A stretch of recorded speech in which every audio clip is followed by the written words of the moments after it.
Le développement durable, ça fait longtemps qu'on en parle. Maintenant, on y va vraiment ? Bonjour. Il y a 3 grandes raisons qui poussent les gens à s'engager dans le développement durable. Un tiers des gens vont y aller par conviction personnelle, par militantisme, quête de sens, ou simplement lorsqu'ils prennent conscience de l'impact de leurs décisions et qu'ils tentent d'aligner leurs actes avec leurs valeurs.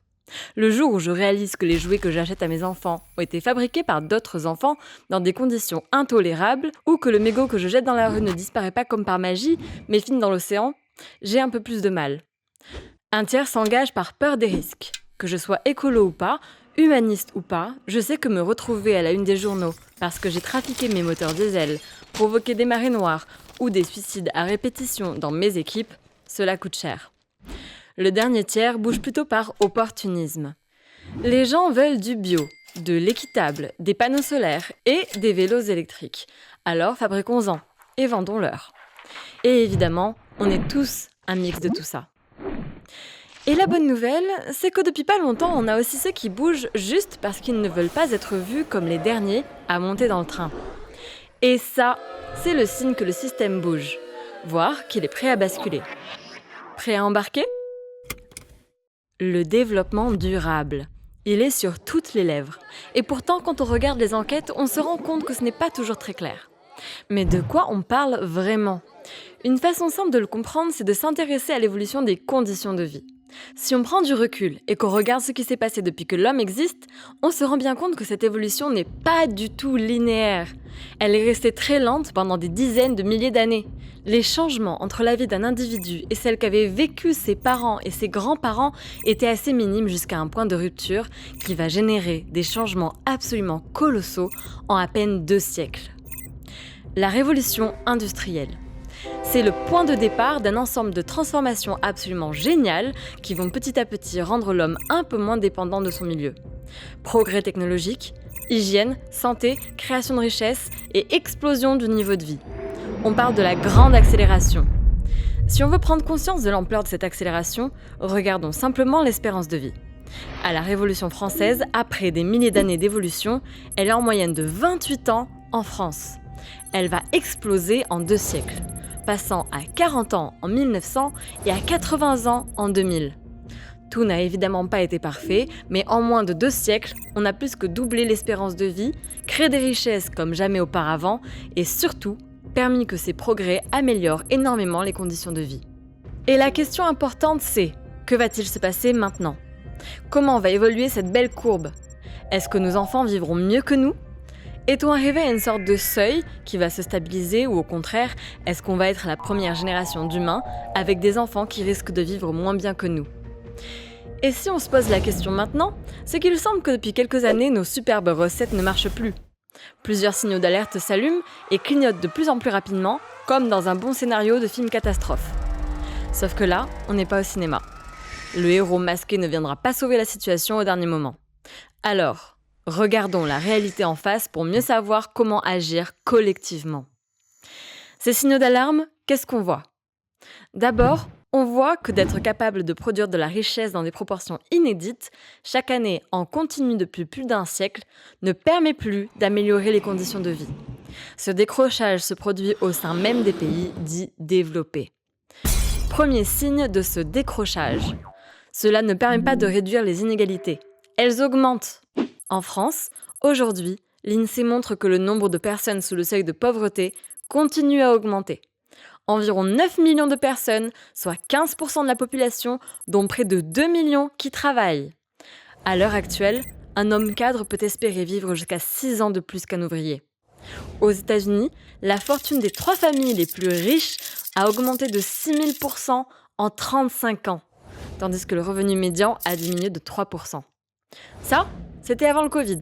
Et on le voit bien lors des crises que nous allons connaître comme celle-ci, et les plus touchés sont bien sûr les plus pauvres. Deuxième signe de ce décrochage, les problèmes de santé publique issus de notre mode de vie. D'après le ministère de la Santé, si un homme sur 5 et une femme sur 6 développeront un cancer au cours de leur vie, 15 à 25% de ces cancers sont dus à des produits inventés par l'homme. Et si l'espérance de vie vient de se stabiliser autour de 82 ans sur les dernières années, l'espérance de vie, en bonne santé, stagne autour de 63 ans depuis plus d'une quinzaine d'années. Ces indicateurs en allument d'autres comme le mal-être grandissant d'une partie de la population.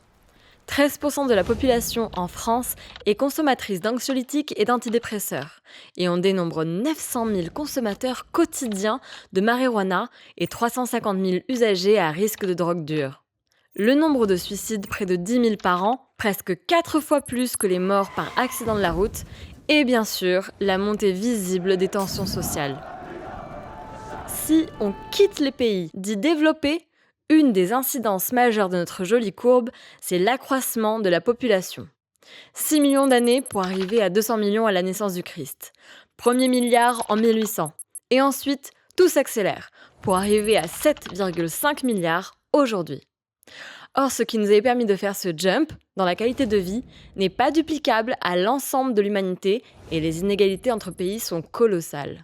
D'abord, parce que ce qui nous a permis de faire ce jump extraordinaire, c'est le passage aux énergies fossiles, dont nous sommes aujourd'hui extrêmement dépendants à plus de 80%. Et un des gros problèmes, c'est qu'il faut quelques millions d'années à la nature pour fabriquer du pétrole et qu'il aura fallu moins de 200 ans pour que l'homme épuise la quasi-totalité des réserves. L'Agence internationale de l'énergie nous montre par exemple que le maximum historique de production du pétrole conventionnel est passé autour de 2008. L'autre hic, c'est que ces énergies fossiles ont la mauvaise idée de dégager du CO2 et d'accélérer le changement climatique. Bien sûr, il y a toujours eu des périodes chaudes et des périodes froides avec des variations de quelques degrés sur la température moyenne de la Terre. Le souci, c'est que ces cycles se déroulent en général sur plusieurs milliers d'années. Et là, c'est sur 2 siècles. Et si la nature est super forte pour s'adapter, 200 ans, c'est trop court. Ce changement climatique déclenche donc des impacts en cascade, par exemple, des phénomènes climatiques aggravés qui vont réduire les rendements agricoles et qui vont forcer les populations à se déplacer. Tempêtes, inondations, sécheresses, mais aussi montée du niveau de la mer. L'ONU estime à environ 200 millions le nombre de migrants climatiques en 2050. Conjugué aux autres effets de l'activité humaine, il provoque le bouleversement de nombreux écosystèmes et l'effondrement de la biodiversité. Au-delà de toute considération éthique, cela nous prive de services essentiels comme la production de plus de 50% des médicaments et 3/4 des fruits et graines cultivés dans le monde. La Terre vit sa 6e extinction massive d'espèces vivantes à un taux équivalent à celui de la disparition des dinosaures il y a plus de 60 millions d'années. Une autre conséquence de cette grande accélération est la pollution et la production de déchets. On prévoit par exemple qu'en 2050, le poids des plastiques dans les océans sera plus grand que celui des poissons. En 150 ans, on a fait ce qu'aucune espèce n'avait fait avant nous. Les principales transformations du système planétaire sont aujourd'hui les conséquences des activités humaines. On peut notamment le mesurer par le calcul de l'empreinte écologique. On vit collectivement au-dessus de nos moyens depuis les années 1970. Aujourd'hui, il faudrait théoriquement presque 2 planètes pour répondre à nos besoins. Le jour du dépassement, le jour de l'année où nous avons fini de consommer les ressources que la Terre est capable de nous fournir pour répondre à nos besoins, ne cesse de reculer.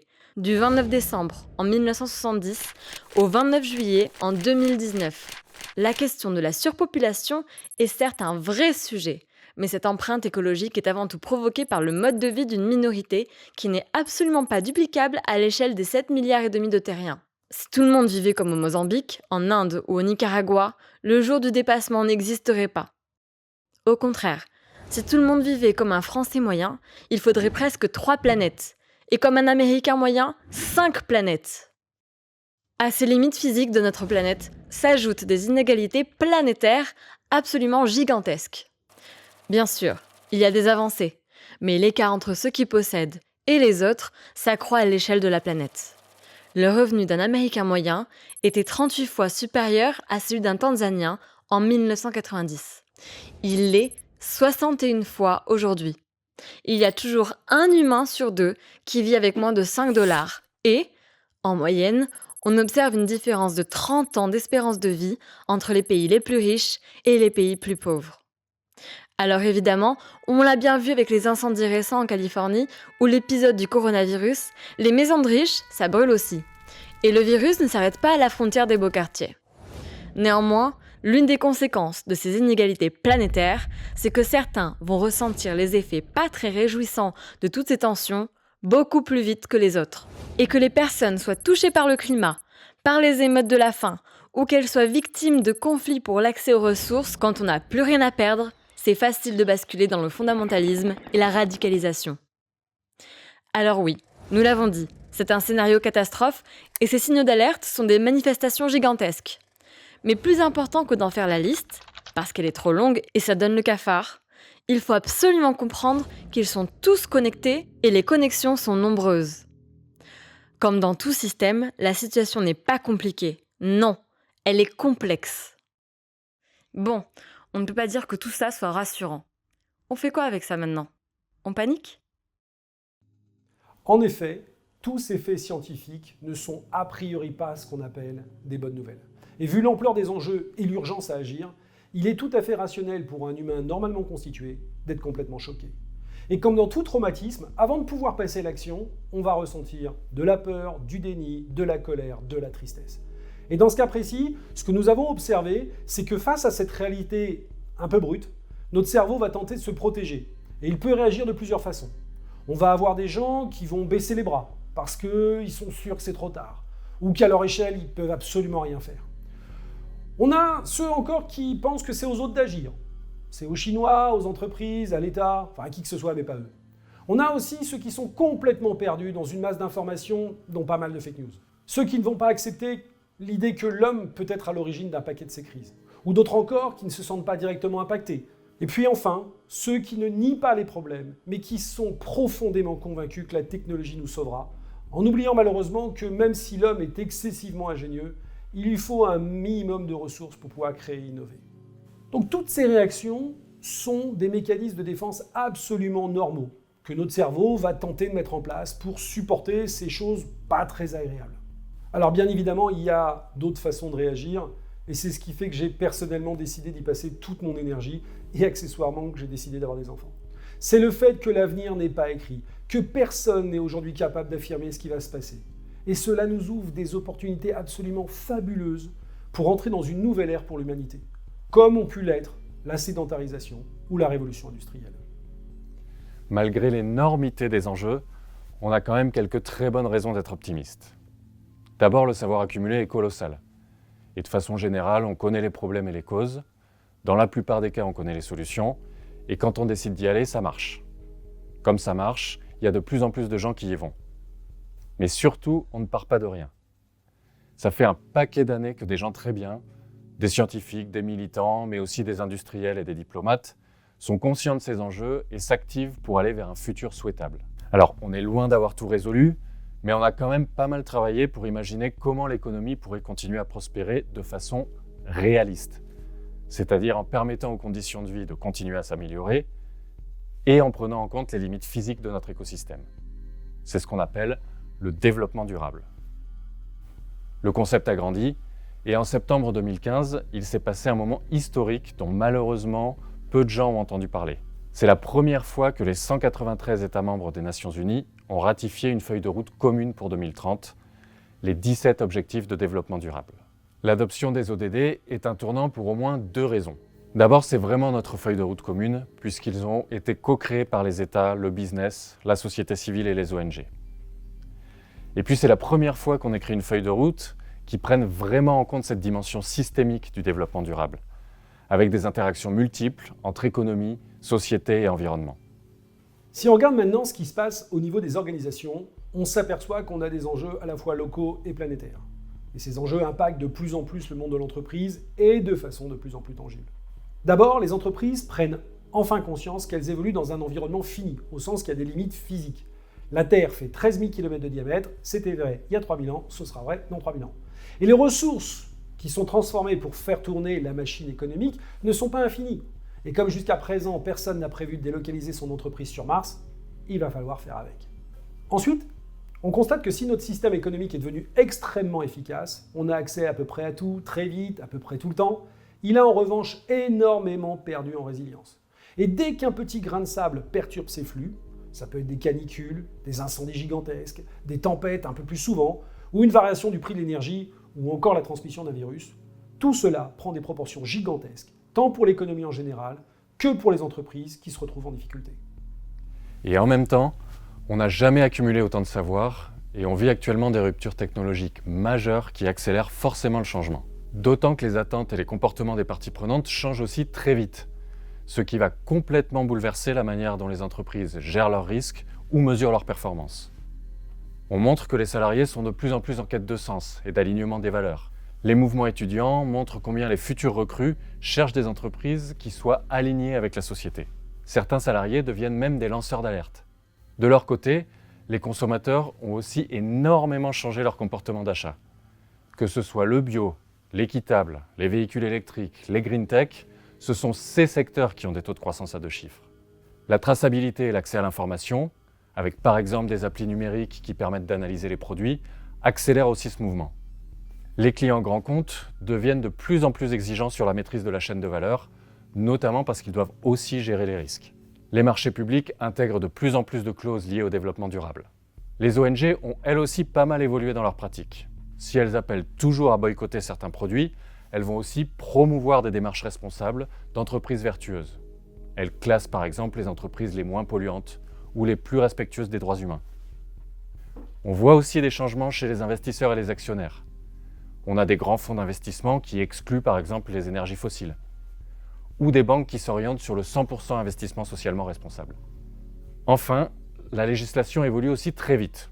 Si on prend la France par exemple, on a eu une grande accélération avec le Grenelle de l'environnement, puis la modification de la Constitution, aujourd'hui la Convention citoyenne pour le climat, et demain le Green Deal européen.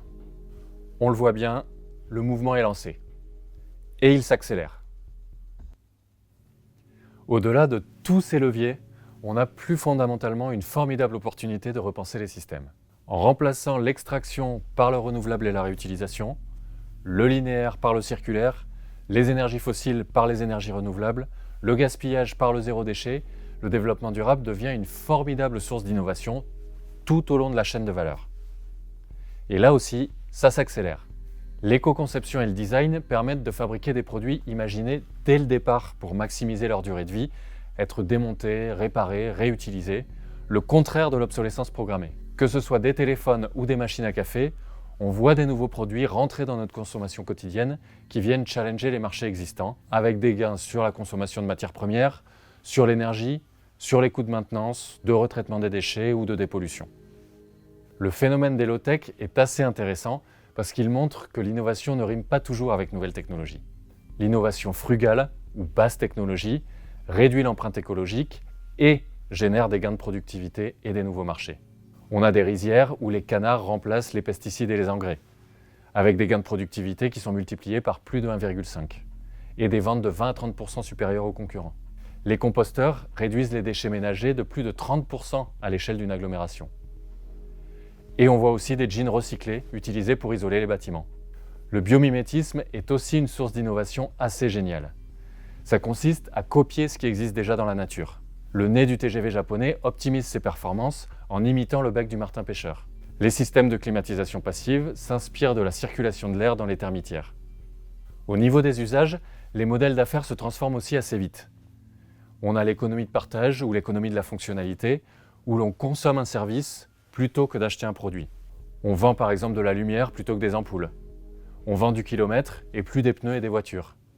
On vend des abonnements à des vélos en libre-service. Et évidemment, contrairement à un vendeur de vélo, si je loue le service, il vaut mieux pour mon modèle d'affaires que le vélo dure le plus longtemps possible. Privilégier la réutilisation, la réparation, la collecte et le recyclage pour éradiquer le gaspillage a tout juste commencé à montrer son potentiel d'accélération.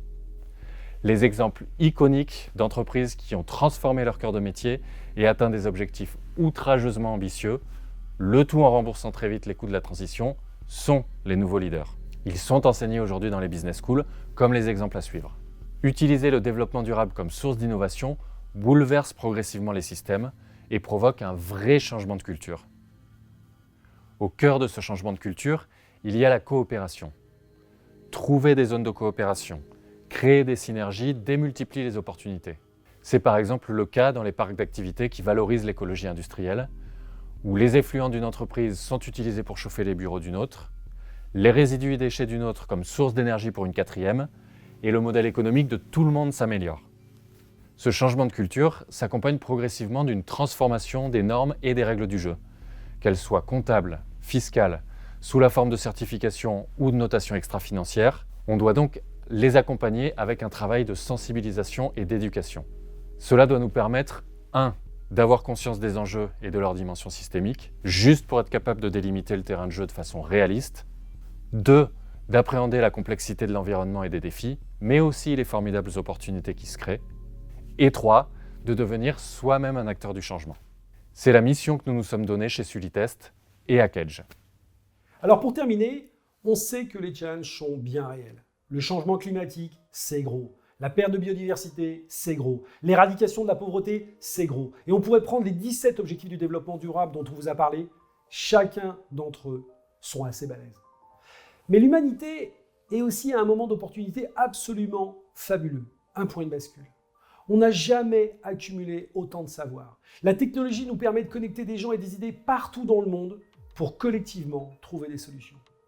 On a encore un peu de ressources, on a conscience des problèmes et dans pas mal de cas, on a des exemples de solutions qui marchent.